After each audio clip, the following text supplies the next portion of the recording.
Mesdames et messieurs, bonjour et bienvenue dans ce nouveau numéro. Nous sommes La Voix des Talents, une production de Souda TV. Nous avons un honneur de recevoir une organisation, une ONG. Il s'agit de la solidarité d'action pour le développement intégral. Et ils vont parler d'un programme au sein de cette organisation. Mais avant de commencer, je suis en train de vous souhaiter encore une très bonne venue. Et soyez très attentifs car ça sera très intéressant cet après-midi. Je suis Gédéon Diko à la présentation de cette émission. Du côté gauche. Je suis Monique Chirimwami. Monique Chirimwami, du côté droit. Je suis Henriette Ramandisi. Merci Henriette. Je suis Dani Baïziré. Dani Baïziré, merci beaucoup. Mais au sein de l'organisation, si vous avez des postes ou une fonction, vous pouvez préciser. Je suis le directeur des SADI. Les directeurs des SADI. Merci beaucoup et madame. Et moi, je suis la chargée du genre et de l'inclusion sociale au sein de l'INHUASPL, les bénéficiaires du programme Womenken. Vous êtes chargée du genre au sein de l'organisation. Merci beaucoup, madame Monique, c'est ça? Oui. Alors, vous avez une fonction? Oui, je suis la coordonnatrice de la dynamique des femmes engagées pour le développement, dit dans le sigle, et bénéficiaire du programme Womenken. Voilà, vous êtes également bénéficiaire de ce programme. Oui. Merci beaucoup. Le programme Womenken, c'est ça le programme? En français, ça veut dire? Madame Henriette? Oui. En français, on peut dire Femmes, nous pouvons. au côté pluriel, Oui. les femmes peuvent. Les femmes peuvent. Ouais. Ah, voilà, les femmes peuvent. C'est ça le programme. Voici on parle de manière quelconque. Voilà, ça va. Et pourquoi les femmes? Pourquoi vous ne parlez pas des hommes? En fait, c'est parce que les femmes, vous voyez qu'on a tant de défis qu'on a pu relever, donc on doit relever aux côtés des années passées, antérieures et tout ça. On a été un peu trop marginalisés jusqu'en max. Alors là-bas, actuellement, les femmes peuvent. On est en train de reconnaître cet atout, cette potentialité qui réside dans la femme. Voilà, merci beaucoup Madame Henriette. Nous comprenons que les femmes peuvent. Ça fait longtemps que le monde a essayé de marginaliser les femmes, mais il y a un programme au sein des SADI intitulé Womenken. Les femmes peuvent aussi. Les femmes peuvent faire quoi? Peuvent, pour dire? La phrase n'est pas complète. La femme peut entreprendre, Oui, elles peuvent diriger, oui, elles peuvent coordonner, oui. elles peuvent même éduquer, elles peuvent, voilà. Voilà, les femmes peuvent s'exprimer. Madame Henriette s'exprime et Monique aussi s'exprime cet après-midi. Merci beaucoup. Alors, c'est un programme au sein d'une organisation. L'organisation, c'est SADI. Et j'aimerais à ce que vous puissiez nous parler de l'organisation, la présentation de l'organisation. Quels sont les objectifs, la mission de cette organisation et les contextes peut-être dans lesquels elle est née cette organisation. Merci. Merci beaucoup, M. Gédéon. SADI, c'est comme le nom l'indique, c'est Solidarité d'Action pour le développement intégral. Et SADI, c'est une organisation non gouvernementale, donc à caractère congolais. Et SADI a pour mission éduquer, équiper et autonomiser les personnes pour un Congo prospère. Donc notre objectif, c'est ça. Donc, à travers ça, nous faisons autant d'activités dans lesquelles nous faisons des renforcements des capacités, des séances de renforcement des capacités.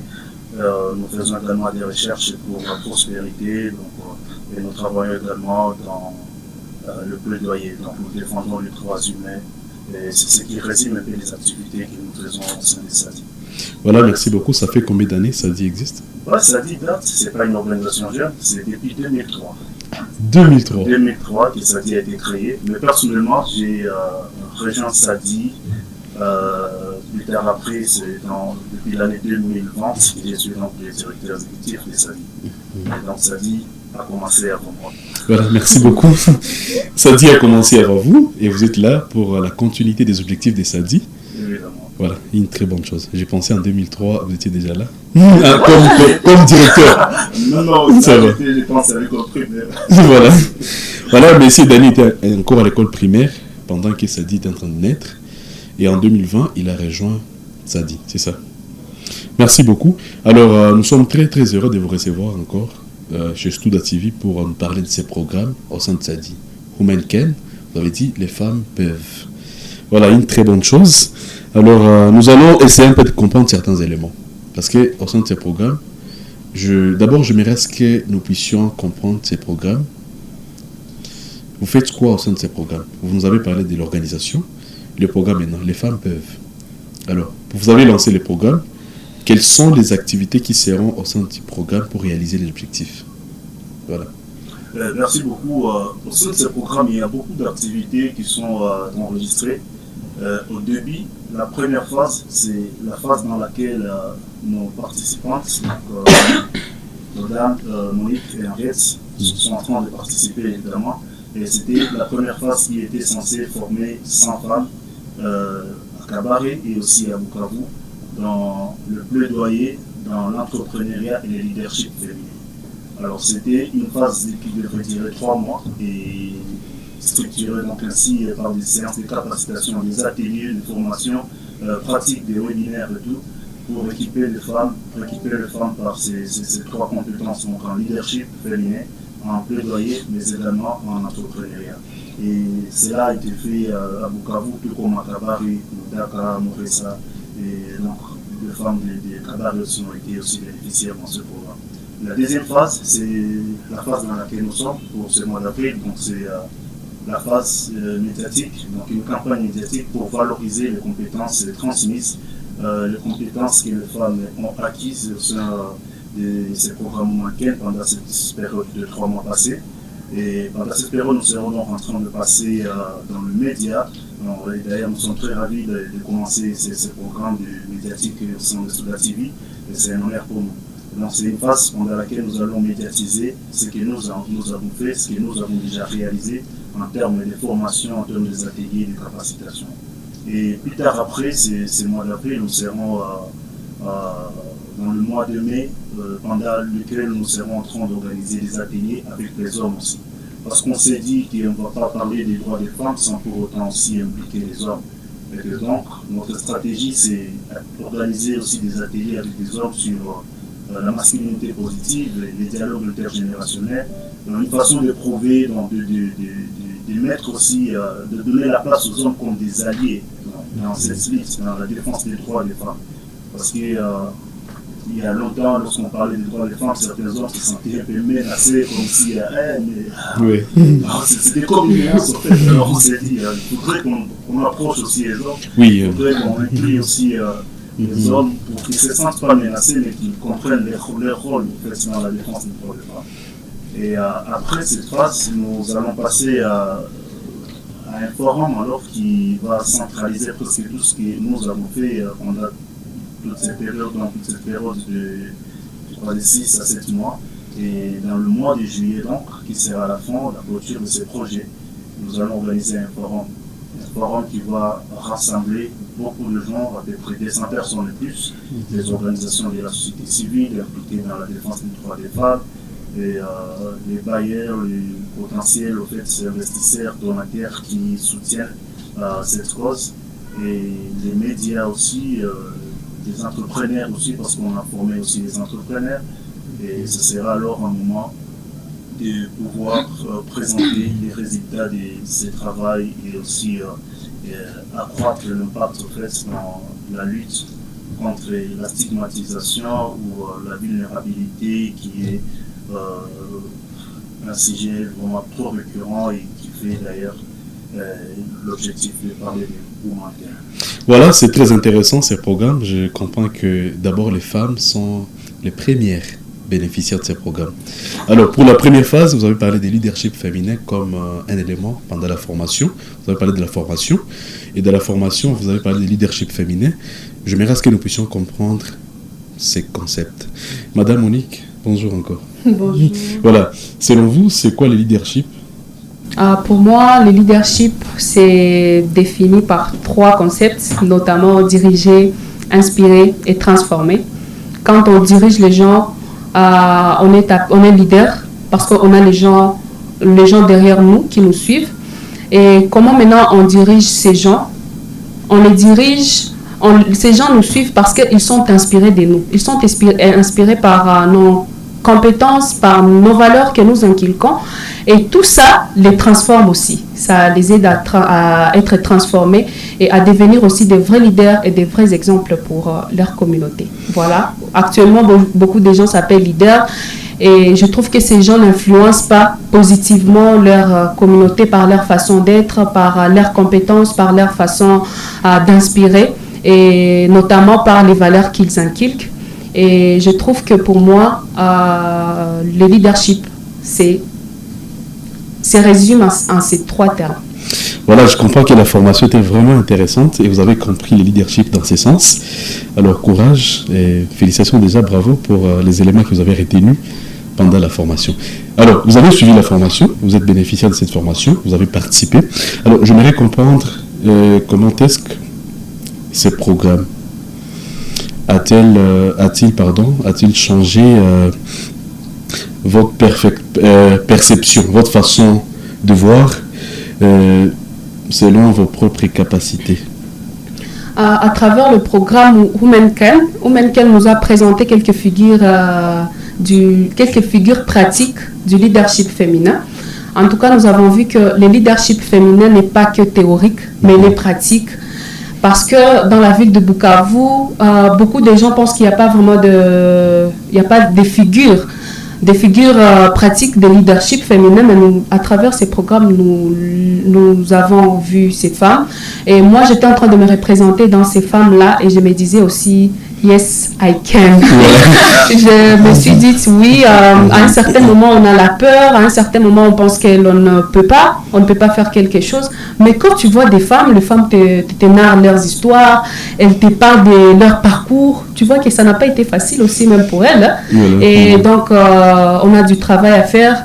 Et oui, effectivement, nous pouvons. Voilà. J'aimerais comprendre, ou bien nous aimerions savoir quels sont les obstacles qui sont liés à l'estime de soi que vous avez surmonté à un certain moment. En tout cas, parmi les obstacles que j'ai à surmonter, il y a d'abord le manque de la promotion du leadership féminin dans ma famille. J'ai eu à faire face à beaucoup de stéréotypes, beaucoup de violences basées sur les genres au sein de ma famille. Des fois, tu comprends que tu n'es pas au même pied d'égalité que les garçons dans ta famille. Des fois, tu peux te démarquer à l'école, mais l'on sait que les études de la femme, ça n'aide pas la communauté parce que d'ici là, tu vas te marier et donc tu es censé rester à la maison, à garder les enfants et tout. Et c'était vraiment un obstacle qui n'a pas été facile à franchir. À un certain moment, quand j'étais en train d'avancer, quand je me heurte face à un problème, je me souviens toujours de certaines paroles qui me disaient les femmes, vous ne pouvez rien faire.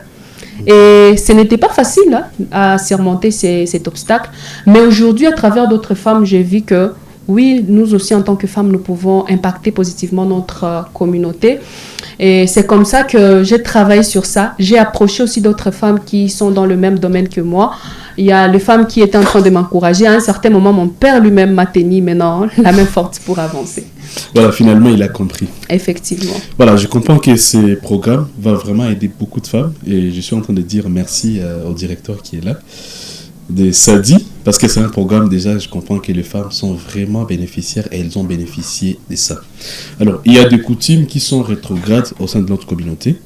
Et je ne sais pas si vous allez attaquer la communauté que ces coutumes puissent changer. Non. Face aux femmes, il y a toujours des coutumes qui sont là, jugées rétrogrades à un certain niveau.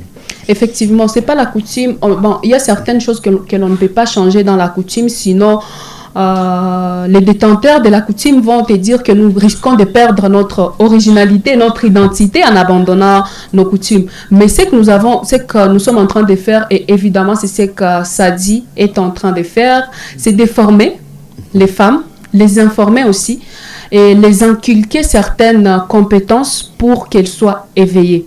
Parce que des fois, c'est pas la coutume. Donc la coutume, elle est là, la coutume nous freine bien évidemment, mais sortir de cette zone de confort va aussi émaner d'une certaine connaissance d'abord, que l'on puisse prendre conscience que la coutume, oui, nous minimise, la coutume ne nous permet pas d'avancer, ne nous promouve pas.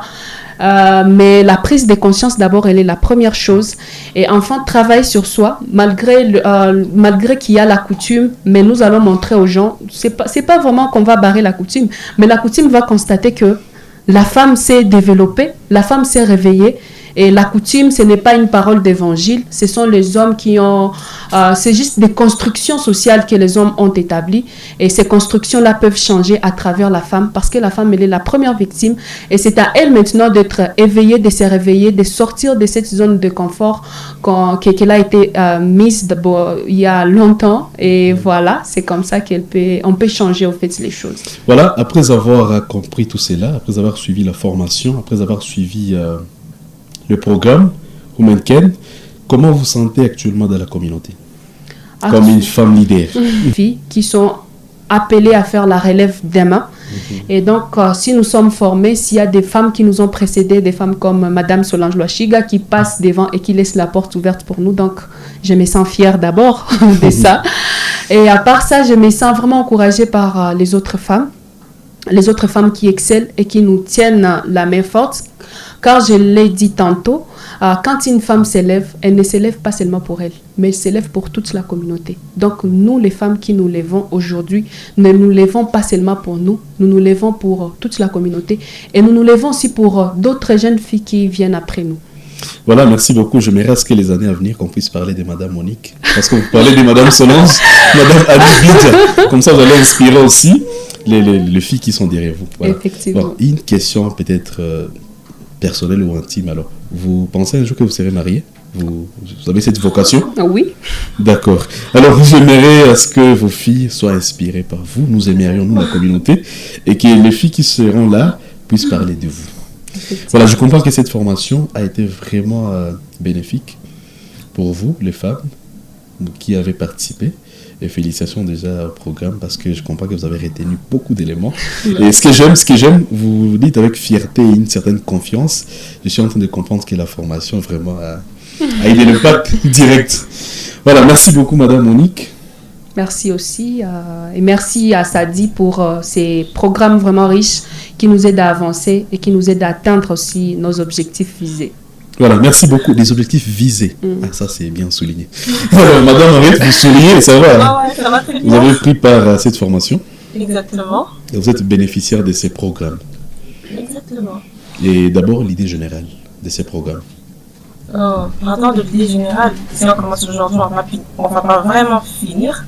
Mais pour moi, c'était le moment, je peux dire, le plus crucial parce que j'ai eu à apprendre des autres. J'ai aussi donné mes points de vue et surtout être inspiré par des personnes qui ont déjà évolué, qui nous ont encouragés, les mettre dans une sorte de sécurité là-bas, émotionnelle, qui nous pousse aujourd'hui à agir à travers nos actions.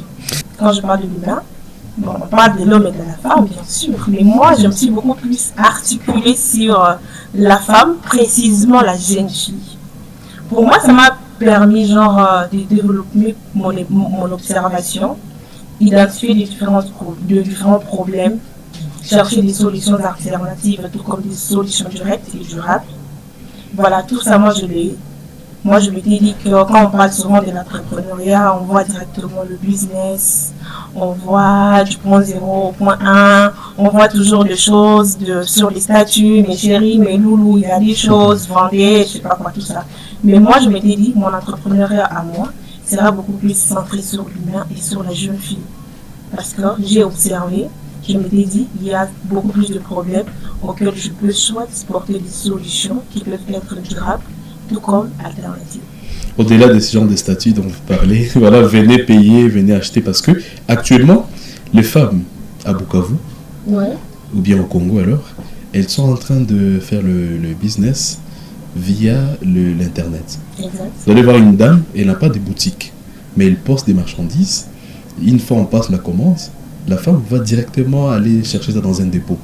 Alors, vous, en dehors de ça, à part ça, vous dites que vous allez investir ou bien vous parlez beaucoup plus de l'entrepreneuriat humain. Alors, c'est quoi vraiment la différence de manière directe entre ce que font les dames là et ce dont vous parlez? Voilà, ce que font les dames, c'est du technique. Okay. Et puis, ce que moi j'ai développé, c'était d'abord sur l'estime de soi, sur le mental. D'accord. Vous voyez que elles, voilà, moi je les encourage toutes en passant de continuer avec leur business, mais tout en incitant d'autres personnes de s'intéresser sur l'entrepreneuriat humain. Là-bas, on parle sur l'estime de soi, la confiance en soi. Directement, ça te fait développer des choses. Tu Tu te dis, non, il y a tel souci dans le quartier, il y a tel problème dans la communauté. Comment est-ce que je veux venir résoudre ces problèmes là-bas? Comment est-ce que je veux amener les filles à s'intéresser sur eux-mêmes, sur ce qu'ils peuvent être en mesure de faire? Voilà, merci beaucoup, c'est très intéressant. Alors, après avoir suivi cette formation, vous êtes en train de suivre toujours ces projets. Ouais. Est-ce que vous avez pris une décision de commencer une activité économique? Vous envisagez commencer une activité économique? Voilà, une activité économique, j'en avais déjà